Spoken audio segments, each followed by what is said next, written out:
I was the one who carried the second box. That detail matters, because everything I'm going to tell you started from 3 feet away. I was close enough to see her face when Director Harlan called her position redundant. Close enough to hear the word he used, overhead, like she was a line on a ledger, and not a person who had spent 11 years in this hospital keeping people alive. And I was close enough, later, to see the faces of the 5 men who walked through the lobby door and stopped the whole thing before she ever reached the parking lot. My name is Kenny Marsh. I've worked supply and materials at Pinebrook Valley Regional for going on 14 years. Before that I was Army, logistics, Fort Lewis, nothing dramatic. And I know what it looks like when an institution decides a person costs more than they're worth. I've seen the walkout before. A cardboard box, a security escort, a face that's learned not to give anything away. What I had never seen, not once in 60 years, was what happened after. The nurse's name was Addie Crane. She ran the surgical prep floor, overnight charge, weekends, the rotations nobody else wanted, and she had done it quietly and without complaint for a long time. I didn't know much about her beyond that. She was young, mid-30s, kept her dark hair pulled back tight, wore plain navy scrubs with her hospital badge facing out, and a stethoscope she'd clearly owned for years. There was a paracord bracelet on her left wrist, the kind soldiers braid in the field, and a small stamped metal tag threaded onto it. But I'd never thought to look at what the tag said. Director Harlan had come to Pinebrook Valley 8 months earlier from a hospital group out of Phoenix. He was 46, trim, wore a charcoal suit every day, and he talked about operational efficiency the way some men talk about religion. The consolidation had been announced the week before. 3 positions eliminated. Hers was one of them. He called her into his office on a Wednesday morning, the 2nd week of November. I only know what happened in that office because the door was thin, and Greta at the nursing station could hear through it. And by the time Addie came back out into the corridor with an empty expression and a small cardboard box, everyone on the floor already knew. I was coming up from the supply room with a cart of restocked materials when I passed the break room and saw her at her locker. She had a framed photo of a mountain range on the inside of the door, somewhere out west, dry red rock and high ridgelines, and she was looking at it for a moment before she took it down and set it in the box. She did not slam the locker. She closed it with the same quiet efficiency she did everything else. Director Harlan's security supervisor, a man named Press, appeared at the end of the corridor. The protocol was clear. He'd done this before too. He told her he'd need to escort her out. "I know," she said. The box had her stethoscope, the framed photo, a worn paperback, and a small travel mug with the lid snapped shut. She picked it up. That was when someone on the floor called down to me and asked if I could carry the second box. She had a few more things from a cabinet, because the supervisor wasn't going to carry it, and she only had 2 hands. So I walked beside her. We went down the main corridor, past the nursing stations, and I watched the staff we passed do what staff do when someone is being walked out. They looked away. Or they looked and then looked away. Greta didn't look away.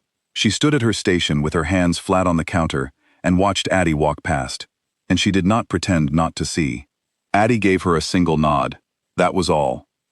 The elevator opened into the main atrium, the big glass lobby on the ground floor, with the reception desk and the chairs and the automatic doors that faced the parking lot. It was around 9 in the morning, gray November light through the glass. A few people waiting, a volunteer at the information desk, an orderly with an empty wheelchair. We were about 30 feet from the door. I don't know what I expected to feel. I'd been in the Army. I'd carried things for men who were leaving places they didn't want to leave, and I'd learned not to make it worse by saying anything. So I was going to walk her to the door, set the box down, and go back upstairs. That was when the automatic doors opened and 5 men walked in. The first one through wore Army dress greens, the full-service uniform, ribbons on his chest, garrison cap under his arm. He was around 30, lean, with a jaw that looked like it had been set once and healed slightly wrong. The 4 men behind him were in civilian clothes, jeans, jackets, work boots, but they were all built the same way, the particular build of men who have spent time doing things outdoors that are not recreational. All 5 of them moved like they knew where they were going, and all 5 of them had a paracord bracelet on their left wrist. The one in dress greens was the first to see her. He stopped walking so abruptly that the man behind him had to adjust a step. His eyes went to her wrist first, to the bracelet, to the small metal tag, and something crossed his face that I don't have a precise word for. It was not surprise. It was more like a man who has been looking for something for a long time and has walked into the room where it is. "Tether," he said. It wasn't a question. It wasn't loud. But the lobby has high ceilings and it carries sound, and every person in that atrium heard it. Addie Crane stopped walking. She looked at him, and for the first time since I'd walked beside her out of the elevator, her expression changed. Not much. She was not a woman who let her face run ahead of her, but something in it shifted, like a lock turning over. "Sergeant First Class Adler," she said. Her voice was steady. "You weren't supposed to drive all the way out here." "No, ma'am," he said. "We weren't." The security supervisor, Press, said something about the escort protocol. One of the 4 civilian men turned and looked at him with an expression so quiet and absolute that Press stopped mid-sentence and did not start again. Adler crossed the lobby to her. The other 4 followed. He stopped 2 feet in front of her and looked at the cardboard box in her hands, and then at the box in mine, and then back at her. "Are you leaving?" he said. "Apparently," she said. He nodded once. Then he turned to the reception desk, a young woman named Darcy who was staring with her hand still resting on her keyboard, and said, in a voice that was not unkind but left no room for argument, "Who do I speak to about reversing this?" No one answered immediately, so he turned back to Addie, and he said, "Can you give me 10 minutes?" And she looked at him for a moment and said, "I've got nothing but time right now." She set her box down on a lobby chair. I set mine down beside it. We both stayed. What happened next, I would have paid to see, and I got it for free. Adler didn't go to the reception desk. He pulled out his phone, made one call that lasted about 45 seconds, and then put it away. Then he took a folded paper from the inside pocket of his jacket, a document of some kind, official enough that the folds had creased it flat and sharp, like something that had been carefully kept, and he waited. The other 4 men arranged themselves, loosely but not randomly, around Addie and the chairs. One of them, older, graying at the temples, a scar along his jaw, sat down next to her boxes and didn't say anything. He just sat there, like a man who had decided this was his post. Director Harlan came down to the atrium 7 minutes later. Somebody had called him. He came down in his charcoal suit with the composure of a man who has handled disruptions before and is quite sure he can handle this one. He got as far as the edge of the reception area before Adler stepped forward and said, "Sir, my name is Sergeant First Class David Adler, United States Army. I'd like to speak with you for a moment about the nurse you just terminated." Harlan said something about HR processes and proper channels. He said it pleasantly, in his most reasonable voice. Adler unfolded the paper. "On March 14th, he said, and his voice carried in that lobby like a man who had learned to project over noise, a UH-60 transport went down in a river canyon in the Cascade Range. Mechanical failure. 5 personnel on board, 4 soldiers and the flight nurse. No radio contact, no extraction for 52 hours. He paused. The flight nurse was Airman Crane. She is the reason all 4 soldiers walked out of that canyon alive. Harlan started to say something about that being a matter for a different conversation. "One of those soldiers," Adler said, not raising his voice, "had a collapsed lung. She field decompressed it with a 14-gauge needle from the trauma kit and a length of surgical tubing. No surgeon, no imaging.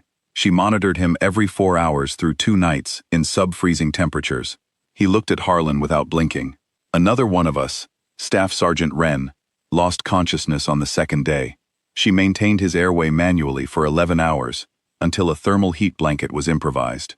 11 hours, sir." He let that number sit.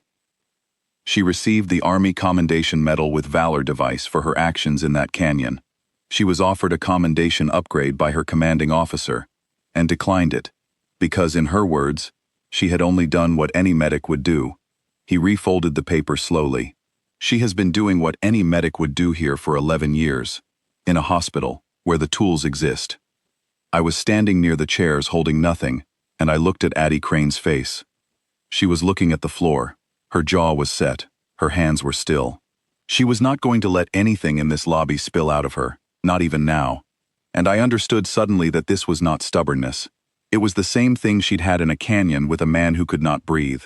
A decision that composure was the most useful thing she could offer, and she was going to keep offering it. The man with the scar at her elbow, the one who had sat down next to the boxes, I later learned was Staff Sergeant Wren. He had not spoken once, but he was there. That was the point. He was there. The lobby was quiet. Not performance quiet, the kind that happens when people want to seem respectful. Genuinely quiet, the kind that falls when people have heard something that has settled their understanding of a room. Harlan said, very carefully, "I was not aware of that history." "No, sir," Adler said. "Most people aren't. She doesn't talk about it." He turned back to Harlan. "I'm not here to tell you how to run your hospital," he said, "but I'd like to ask you to reconsider. And I believe, that if you speak to your staff about what they know of her record here, you'll find that the case for reconsideration makes itself." The man at the reception desk behind Harlan was already on his computer. I saw him look up at Harlan with an expression that said he had found something, and it confirmed everything. Harlan was quiet for a long moment. He was not a bad man, I don't think.